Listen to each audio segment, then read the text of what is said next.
maar het ging niet door. Het bleef een wens. En toch vervloog mijn kinderdroom nog niet zo snel. En nu bedenk ik achteraf, misschien was dat het mooiste wel.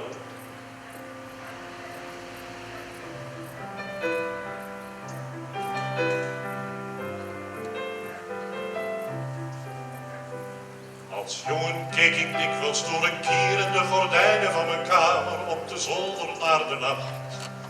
Want ik hoopte toch nog stiekem om een ster te zien verschijnen. En ik had daarbij het volgende bedacht. Als ik een ster zou zien, dan werd mijn allergrootste wens ooit een keer waar. Dit zijn mijn handen. Hou ze vast en blijf een beetje hier. Dit zijn mijn handen. Hou ze vast en blijf nog even bij mij. Twee handen aan, wat moedig er meet. Vier is veel meer dan twee. Dit zijn mijn handen. Hou ze vast en blijf nog even bij mij.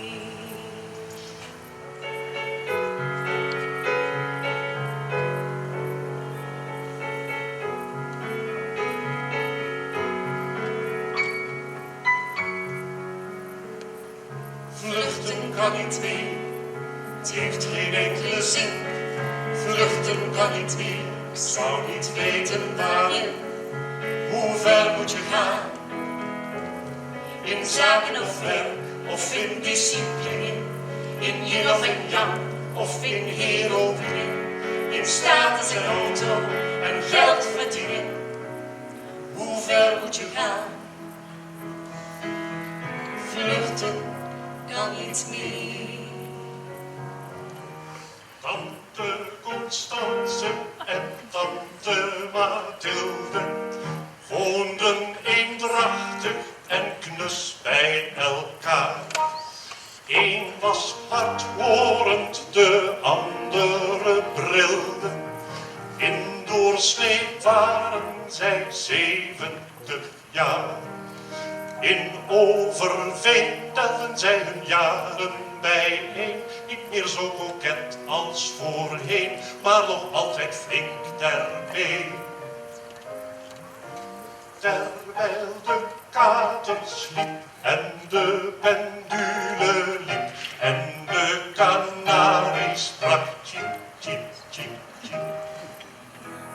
Hij mich vast, hij mich vast, want weer een schone dag.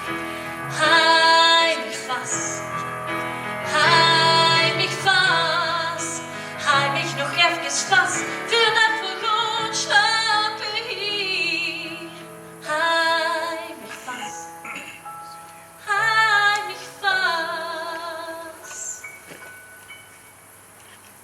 want weer een schone dag is gedaan.